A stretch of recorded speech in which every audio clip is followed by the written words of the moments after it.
Hare Krishna, welcome to everyone. Thank you for joining us. We will be watching a video made by Mr. Tyson. He's a very well-renowned scientist. He has a lot of followers and people who respect him as a man of science. So we shall be watching a video of his, which is entitled, Does God Exist? We shall be watching and commenting from a Vaishnava philosopher perspective. So for those of you who do not know about Vaishnavism, it is based on Vedic literature and Vedic culture, where the seat of such culture is found in India. There has been many great Vaishnava philosophers throughout the years. Unfortunately, they are not well known in the Western world. So we shall try to represent their conclusion today by watching this together. So let us begin. I don't know if God exists. Deeply religious people are certain he exists. He or it. Okay. So he starts by saying that he doesn't know if God exists and that deeply religious people are certain that he exists, or it. So this is sometimes a misconception from those who are agnostic or atheists, to think that someone who believes in God is 100% convinced. Actually, this faith is developed. As far as this Hare Krishna movement is concerned, it is said that there is a development of faith. It is not that when one starts to read sacred text that he is 100% convinced.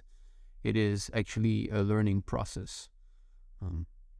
Just like if one goes to school, he does not 100% understand the whole subject matter, nor is he convinced that this knowledge will be beneficial for him. So it is a gradual advancement. And as far as the Hare Krishna school is concerned, there is a detailed, laid out path that shows from where one will begin and where will one end. And if he follows this path, it is a scientific way of understanding that one is making spiritual advancement. But my point is that to have a certainty that God exists, there cannot be any other alternative than actually seeing him. Only someone who will actually experience God, see him face to face, will be 100% certain, 100% convinced that he exists. So the proof is in the pudding, the tasting, right? Someone who has tasted pudding knows that, yes, it is sweet.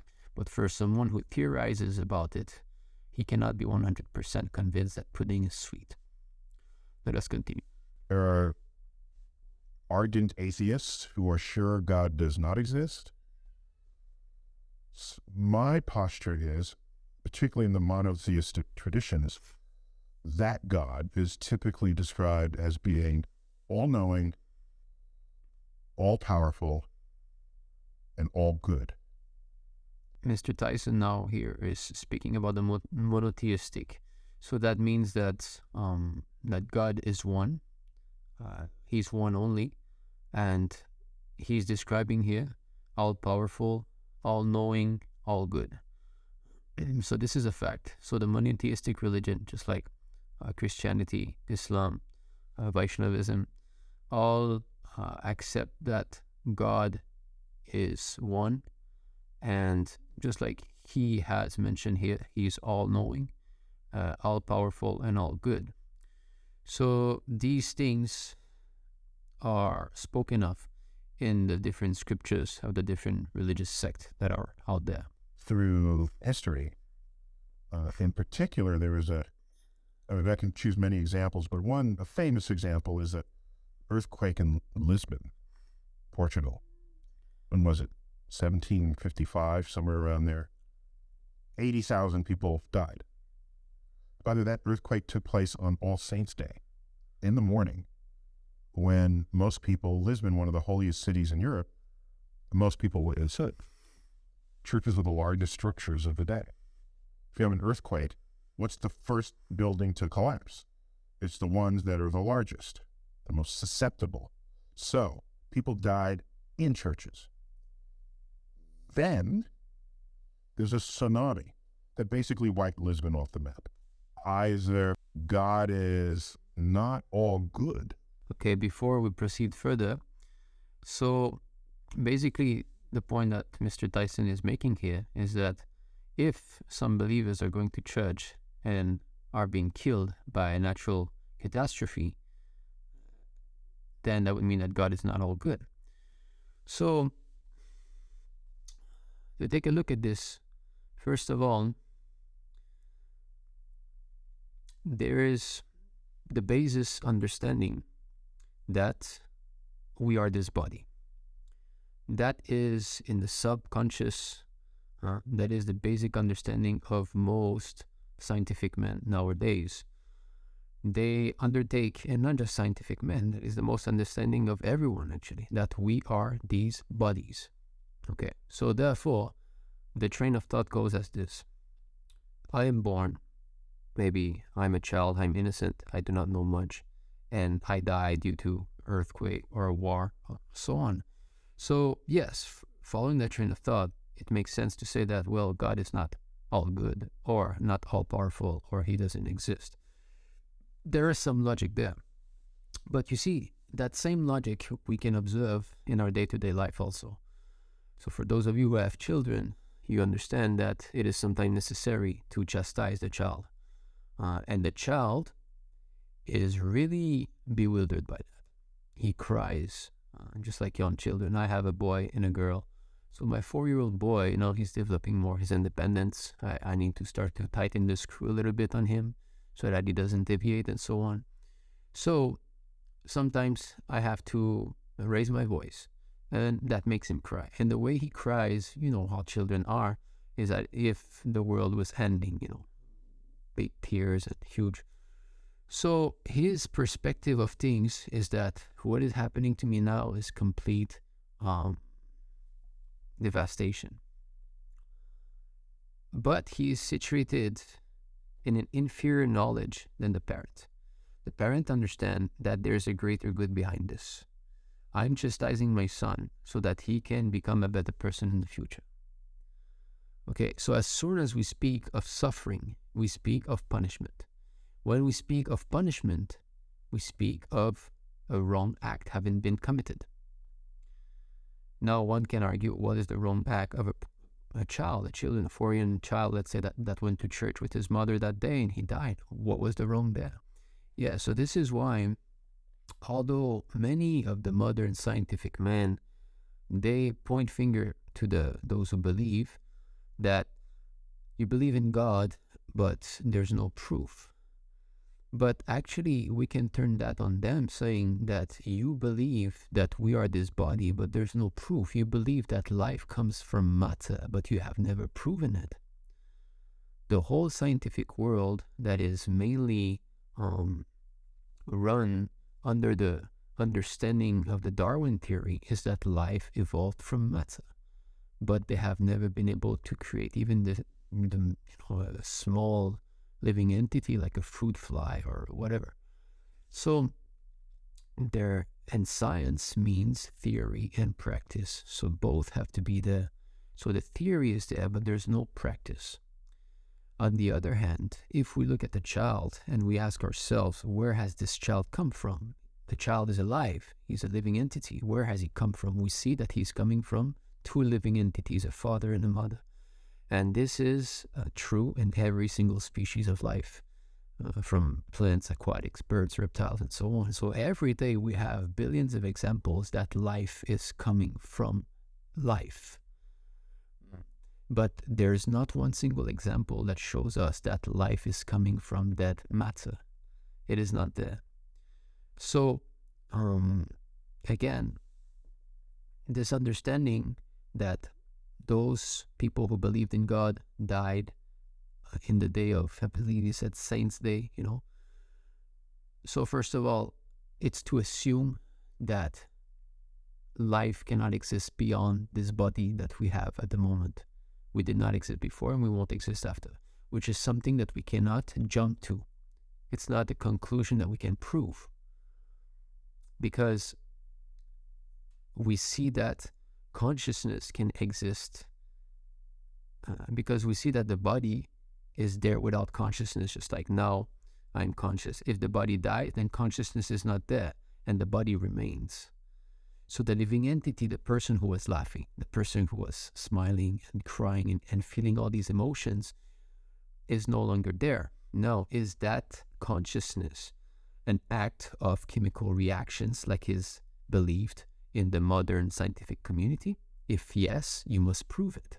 That has not been proven. They cannot create consciousness. You see, so that debate, that study should be undertaken first to understand, are we existing outside this gross physical body? Can we exist beyond that? Now, if yes, that means that this one body that we have is only one of the forms that we have inhabited throughout our cosmic journey. Because the fact is this, even if you say that I do not believe that I existed before this body, and I don't believe that I will exist after, still, you must believe that you were forced then from non-existence to existence.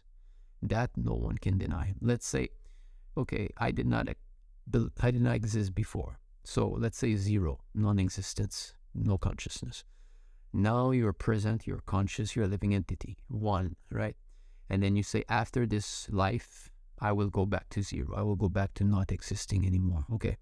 So from this 0, you have been forced into this 1. From non-conscious, you have been forced to come into this consciousness. That you must agree, because that is not your choice. As soon as you speak that maybe it's my choice, then you must agree that you existed before in order to make this choice. So that goes against the belief of those who say that we didn't exist. No, so you were forced. There is a higher potency that has forced us to take birth. That is not our will. And there is a potency, there is a energy that is forcing us to become older against our will. There is this force that is pushing us to become sick against our will, and ultimately that energy will also force us to die against our will. So we are being pushed through these different bodies, youthful, old body, and baby body. And we will be forced to accept death at one point. It doesn't matter how hard we try, as sure as death is the old adage. So you will be forced from this 1 to 0. So 0, 1, 0. Now you started from 0 here and you were forced into 1 and you will end up in 0. So who's telling you that you cannot be forced from that 0 to another 1? So again, from non-conscious to conscious again. After all, the jump from non-conscious to conscious was not according to your saying. You were forced. And when has it been according to your saying that, you cannot say, I will stop aging now? Even Mr. Tyson, he doesn't want to age, obviously. No one wants to become old and get, slack bones and muscles and always have rheumatic problems and digestive problems. No one wants this, but we are all forced to go that way. So in this way, we see that there's a potency, there's some control happening there that goes against our will. Now, why do I call it control? Because we as living entity, we are able to control matter. You see, for example, this phone, it's made of matter, right? The glass is from sand and so on.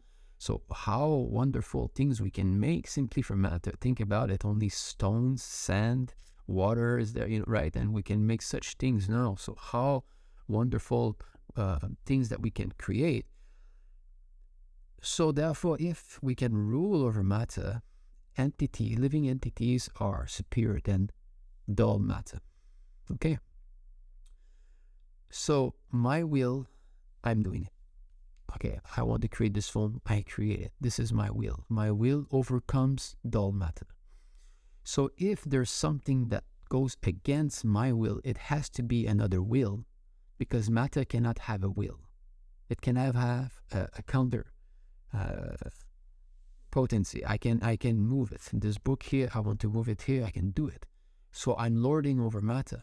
So if there's something going against my will, it must be also from another living entity. This is, very...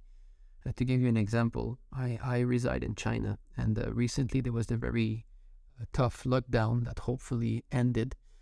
They were doing a lot of lockdown and forced, PCR tests and all, and it wasn't the will of the citizen to be put into so much restrictions, but they were forced to. You cannot leave your house, you cannot do that. So your desire for having this freedom to enjoy, to seek pleasure, is being hampered, and that is causing frustration. And who is doing this? Although the personal management, or let's say the impersonal government, is working, there are people behind all these rules that you cannot get out your house, and you have to, get this QR code, green QR code, you can go out. All these rules are made by people, but these people, we have never seen them, but we have felt their influence. Okay, so similarly, this forcing to become old and to die, and these earthquake, like he's saying in old, must come from some sentient being. Okay, and as we have said, who says suffering says punishment? So the question is why? Now, Mr. Tyson is saying, well, these people believed in God. Why would God kill them like that? Well, that is the question. That, you see, we should see it from that angle, not directly rule out if someone is actually objectively approaching this matter to understand whether God exists or not. He should not rule out right away that God doesn't exist simply because of this. We have given the example that a parent chastises the child for his own benefit. So that is a possibility that we have to keep. If we right away conclude that God doesn't exist because those people died in the church, then we are looking for a plea. And that is fulfilling our desire for that plea. That finally I've got something that I can grasp onto so that I don't have to care about knowing whether God is there or not. That is self-cheating. That is a self-defeating attitude. If one is actually objective in his search for the truth, for the absolute truth, he will not rule out any possibility unless he becomes very much convinced and sees so much evidences, So, a quick note again. I'm sorry, I'm speaking a lot. We're almost half through the video. Quick note. So why would these people have been under such suffering? They went to church and they prayed and they died. So that would mean that God would not be pleased with them, even though they went to church and prayed. Now, why? So if I can give just a quick note here, in the Christian religion, one of the commandments is thou shalt not kill. So Lord Jesus Christ also, followed these 10 commandments. And they have changed that to thou shalt not murder. So that is insulting, that saying that Moses or Lord Jesus Christ did not know which word to use. The very word used is kill, and killing is going on again and again and again, simply to satisfy the tongue for the taste of flesh and blood. People are killing millions of animals every single day. So I would like to show you something. So this is a website that gives an approximate of how many animals are being killed, and just see how many fish, chickens, farm fish, ducks, pigs, rabbits, geese, turkeys.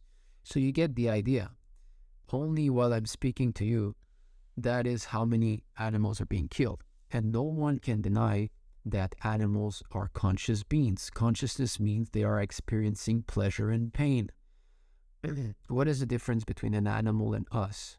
The only difference is intelligence. That's all. They are less intelligent than us. We can do things that they will never be able to comprehend. Save and except for that, they are persons also, because they feel pleasure and pain.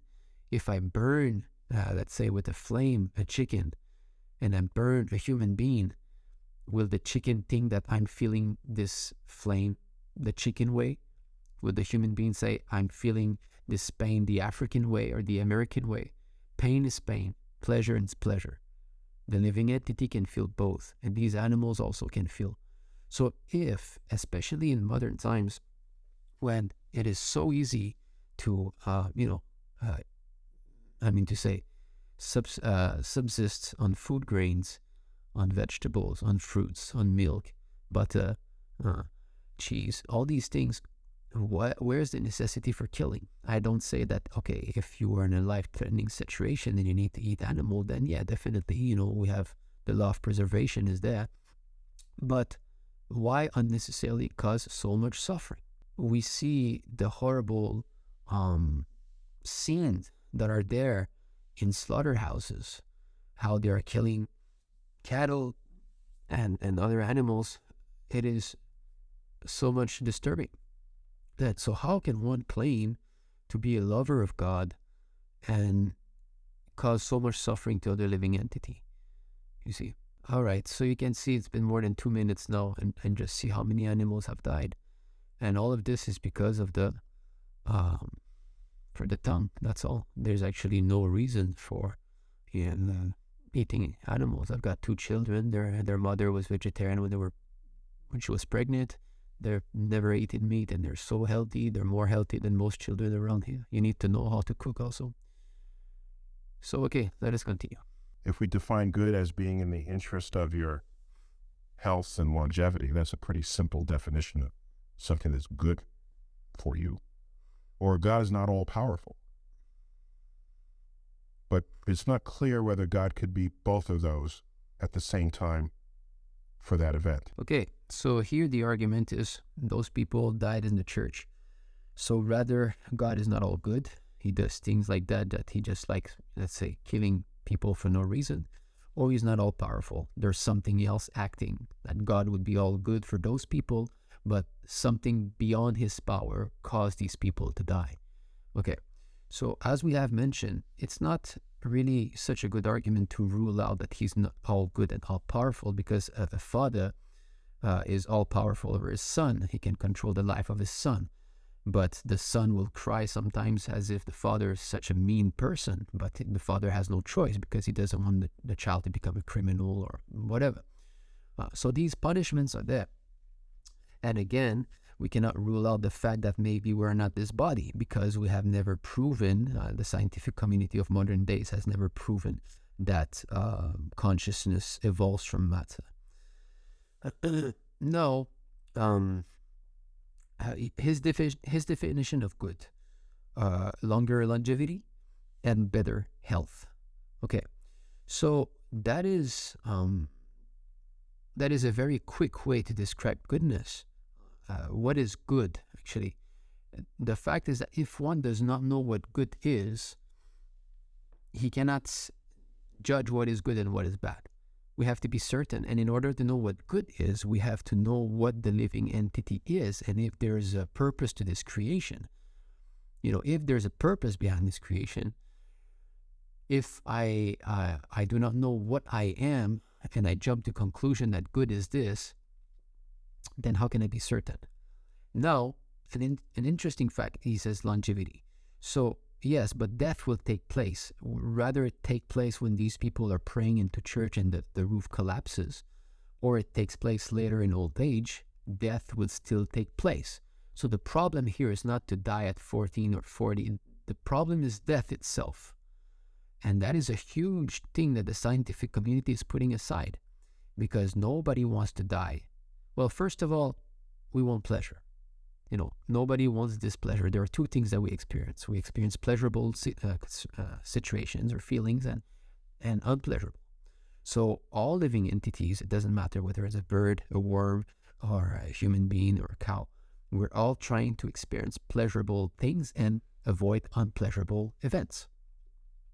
And when we are situated in those pleasurable moments, we try to extend it as far as possible. We don't want it to end.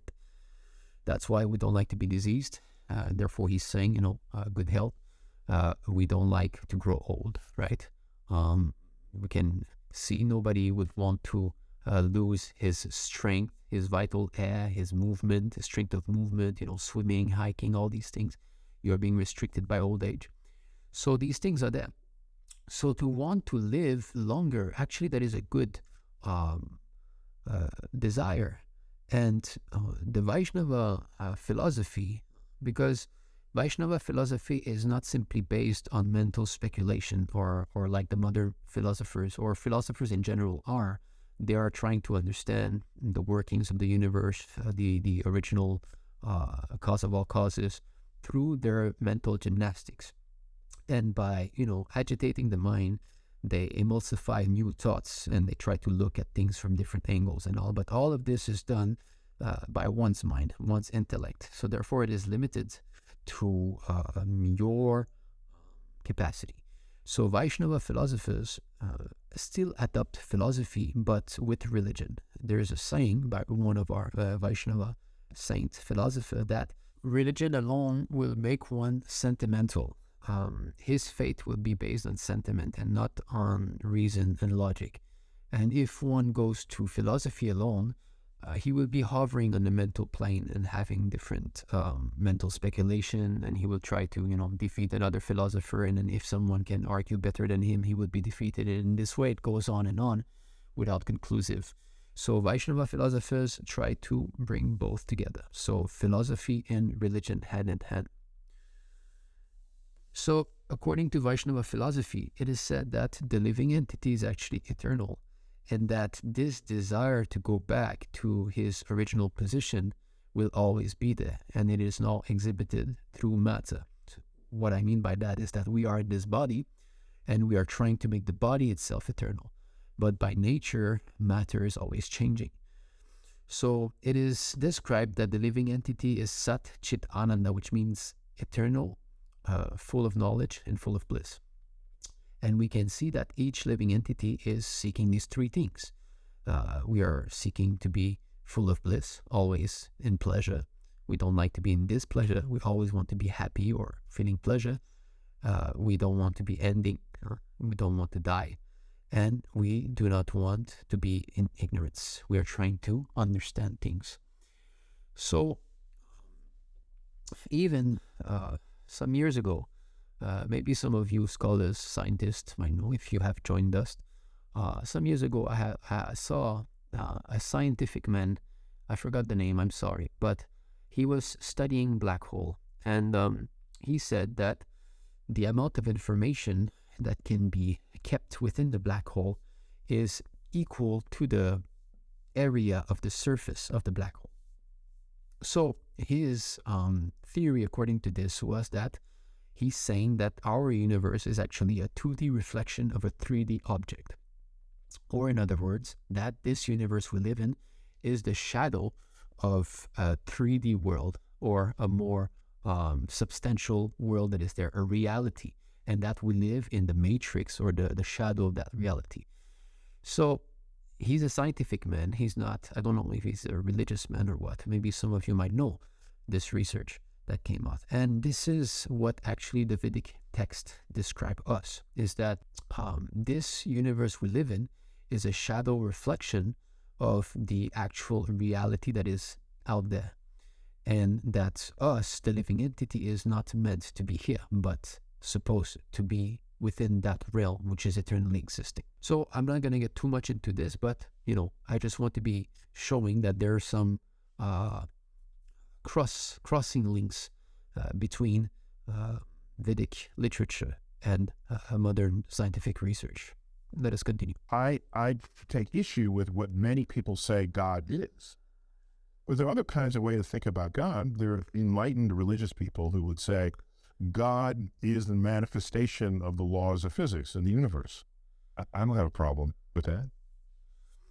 But is God the person who tells you who you should mate with, and on what day you should eat what kind of food, and is that your God? That's different from this other one that maybe just sort of put the universe into place. So here Mr. Tyson is speaking of two different understandings of God. So he pointed out the first one, that God is the manifested laws of physics within the universe. So according to Vaishnava philosophy, that is called Mayavad.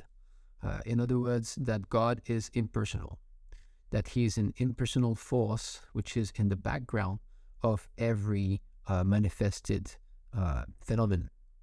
So, for example, we see matter, right? We see earth, water, fire, air, okay, which is all mixed in different sequences and so on, what they teach at school, the atoms and so on. So this is but what lies beneath?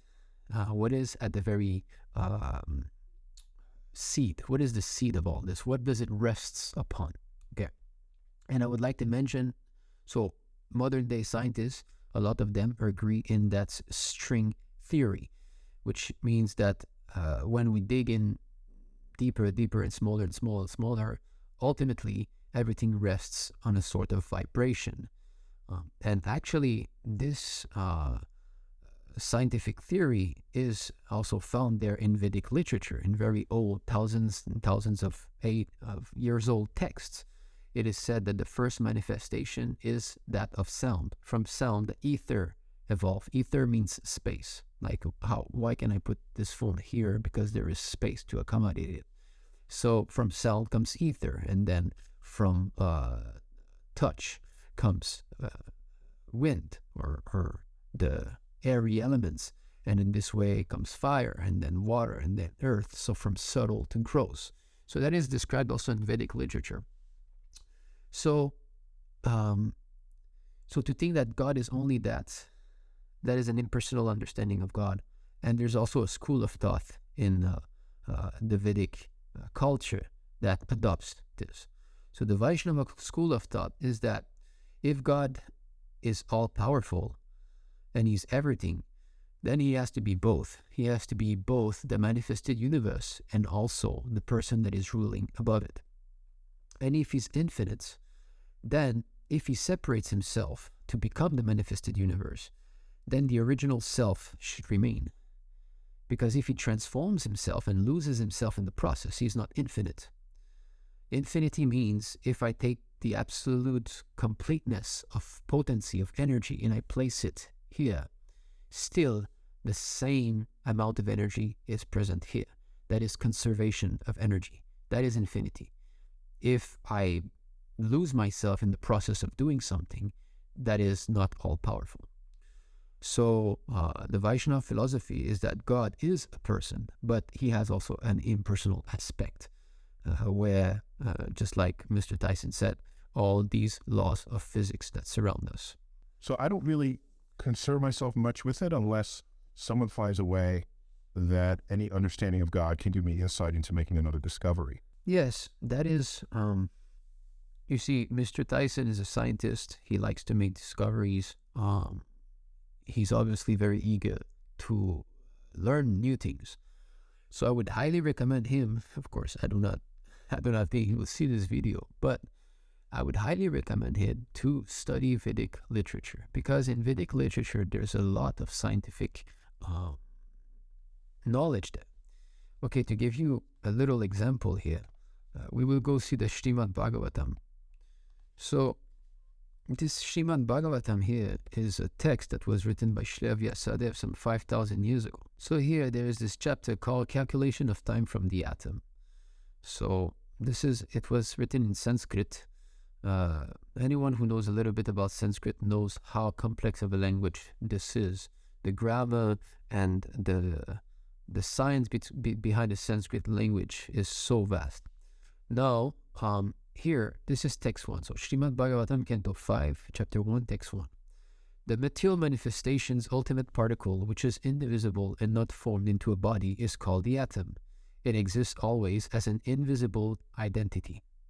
Even after the dissolution of all forms, the material body is but a combination of such atoms, but it is misunderstood by the common man.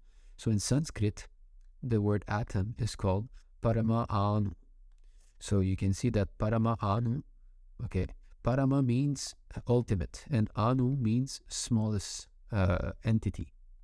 So the Parama Anu means the smallest little entity. So the atom in modern day word. Here, atoms are the ultimate state of the manifest universe. When they stay in their own forms without forming different bodies, they are called the unlimited oneness. There are certainly different bodies in physical forms, but the atoms themselves form the complete manifestation. So the atomic science was known thousands of years ago already. One can estimate time by measuring the movement of the atomic combination of bodies. Time is the potency of the almighty personality of Godhead, Hari, who controls all physical movement, although he is not visible in the physical world. So we were describing this, that the physical world is all those laws, and that the personality of Godhead, God is behind this, and he's not seen. So you see how the approach is scientific, but at the same time not killing God. It's not that we can study science only if we don't speak of God. Why should it be like this? Actually, this mentality started only some 200 years ago or so. Before that, most scientists were believing in God. So why can't we make our scientific inquiries and research while keeping as a maybe that God exists? Maybe he is there, instead of from the very beginning not speaking of God and making it a taboo, or kicking out someone's theory and calling him a pariah simply because he believes in God. Now, atomic time is measured according to its covering a particular atomic space. That time, which covers the unmanifest aggregate of atoms, is called the great time. So how much research could be made in just those few verses that are there? The division of gross time is calculated as follows. 2 atoms make 1 double atom, and 3 double atoms make 1 hexatom. This hexatom is visible in the sunshine which enters through the holes of a window screen. One can clearly see that the hexatom goes up towards the sky.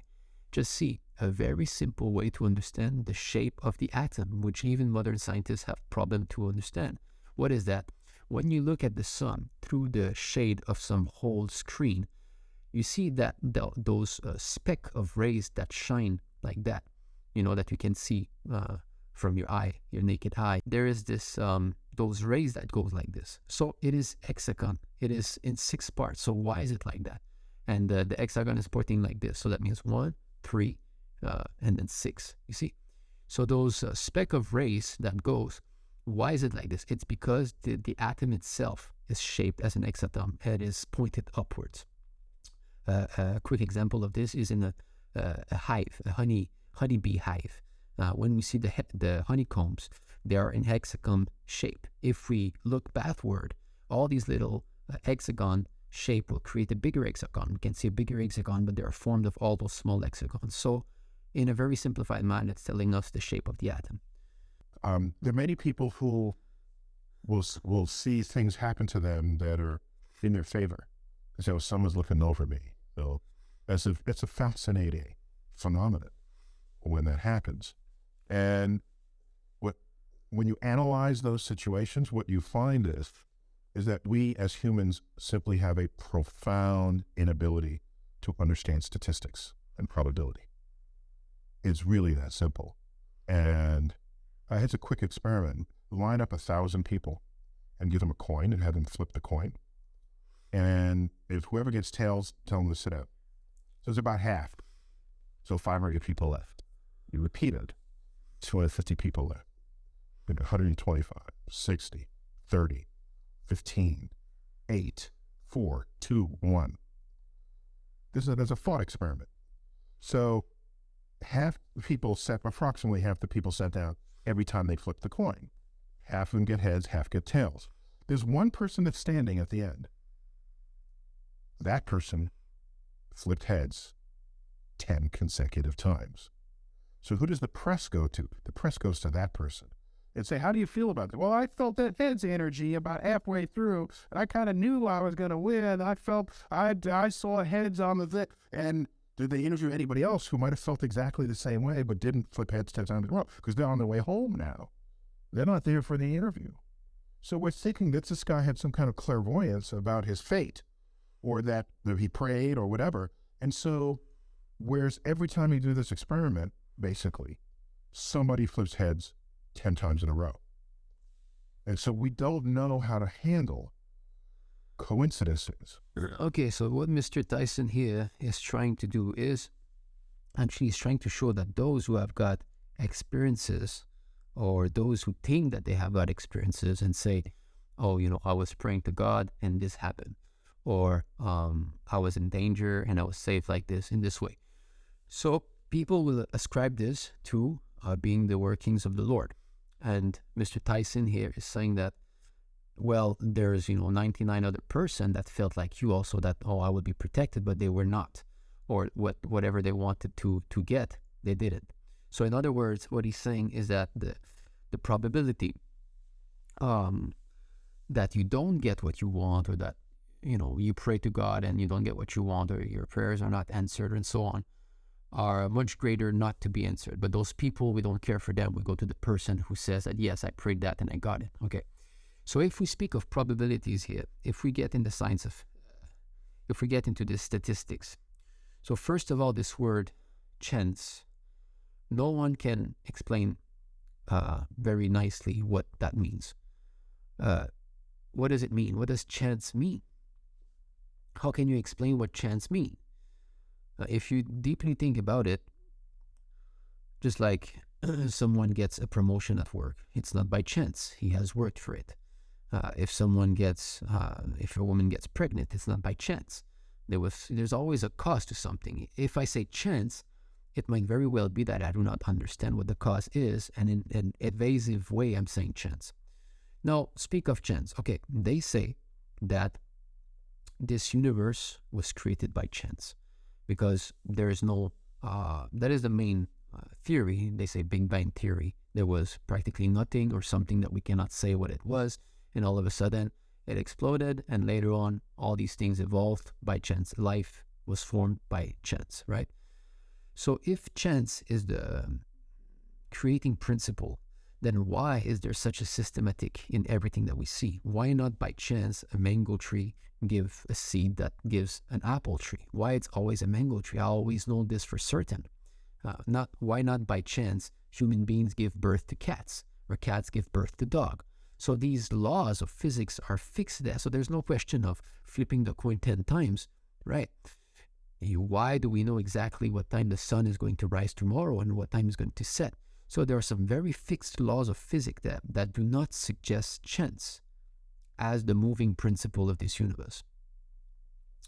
If everything is made by chance and everything was a huge chaos, like, they're saying, and then somehow or other things became to form into, elephants and giraffes and whatever, then every single second that we pass would be 1 in 100,000 trillion that the world still exists as it is. Why doesn't it collapse? If everything is completely chaotic, then why everything is still so well ordered? Every single second that passes, that things are still the way they are, and that the laws of physics are still the way they are, should be another second where our fate, that a controller exists, is out there. And plus, most of their theories don't make much sense. I would like to show you a video of how they explain that the sun is moving, for example, or the solar system is moving. So you see, so they show the sun there, and they see all the planets spinning around the sun, and then the sun going around the middle of the galaxy. This is what they're explaining, telling us. But it doesn't just go around the galaxy. It goes around the galaxy and at the same time spins in a spiral motion like that, okay? So it spins, we spin like this, they say. We spin around the sun spins in a spiral motion and spins around the galaxy like this, okay? So you can see here, all right? So if that was the case, the night sky would be completely different every day, because at that amount of movement, if you just do one little, you incline that way a little bit, then the whole night sky would be changed. Yet every single night we see that the pole star is there nicely fixed. We've seen those videos on YouTube. If you fast forward, you see all the stars like kind of spinning like this, and the pole star is nicely fixed there. And this pole star has been used for centuries and millenniums by people to know where the north is. So you see, they, in the scientific community, are imperfect, and they bring about these theories that this is like that, this is like this, but we find holes in such theories. And their whole scientific world is built on the conception that we are this body and that consciousness and life evolves from matter. But this has never been proven. Therefore, they're running on faith. They run on faith of Mr. Darwin. They have faith in what Mr. Darwin said. So what is the difference? We Vaishnava philosophers have faith in Lord Krishna, who spoke the Bhagavad-gita. Our philosophy is based on the Bhagavad-gita. You are accepting Mr. Darwin as the person in whom we should have faith. We are accepting Krishna as the person in whom we should have faith. So there's no difference in the principle. We are having faith in someone, and we are accepting things which we cannot ultimately fully experience. So, yeah, no, whatever God is not luck. So he's saying whatever God is not luck. Well, again, if you're saying that there's no arrangement behind this huge cosmic manifestation which is working like a clock, then what is it? Yeah. And no one can claim to be out of control. Everybody is controlled. You cannot say that you're not controlled. You might want to be going outside with your friends right now, but let's say if you have to go to the bathroom, this is a law of nature. You're under that law. You have to go past stool. You have to go right now. Now, you might say that this wonderful blue sky is nice. Those birds are flying. I wish to fly like them. You cannot do it. You cannot fly nicely like the birds are doing in the free wind. You might say that I don't want to be dying now. Doctor, please give me another 5 years. You cannot. You become completely under the grasp of the laws of death. So in this way, there are hundreds, if not thousands, of laws acting upon us. We are controlled. From the very birth, we were forced to be born. Now we're forced to grow old. We're forced to become diseased, and we'll be forced to die.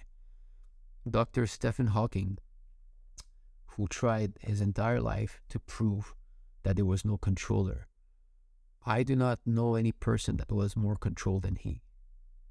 He could not even use his very own body.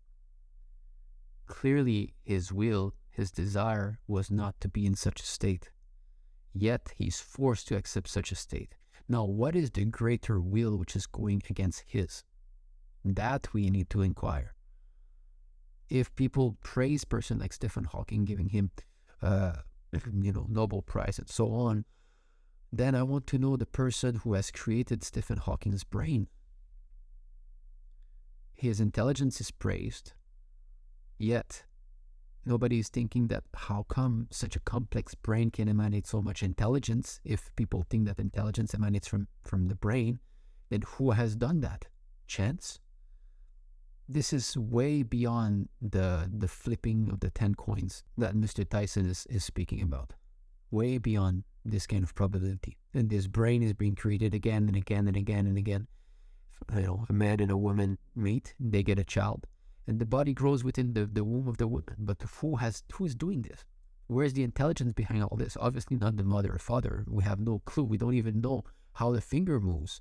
We desire it, and then there's some bones and muscles and blood and things that are moving, but we're not conscious directly of what is actually how much amount of blood is needed, which nerves I need to pull, and so on. It just occurs. That is just a figure. What to speak of such a complex thing as the brain. So we would like to end here. We hope that you have not felt offended by this, but this is a great sadness of modern day scientific world, philosophical world, is that people do not try to include the possibility of God in their research, or at least it is more and more seldom found. The possibility that there is a person that is controlling this huge cosmic manifestation should not be ruled out, because there's no actual proper reason to rule that possibility, save and except the fact that we just don't want him to be, because we are envious of him. Because if he's there, what is the use of talking about me? What is the use of talking about my scientific discovery? Instead, we should talk about the one who's making those laws of physics. If he's there, what is the use of speaking about my strength? Instead, we should be talking about the one who's capable of lifting the sun and the moon. If he's there, what is the use of talking about my qualities? The point is that we cannot become the center of attention if we start to study about the person that is actually making all this happen.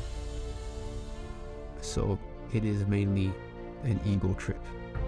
We just don't want him around, because if he's around, who's going to look at me?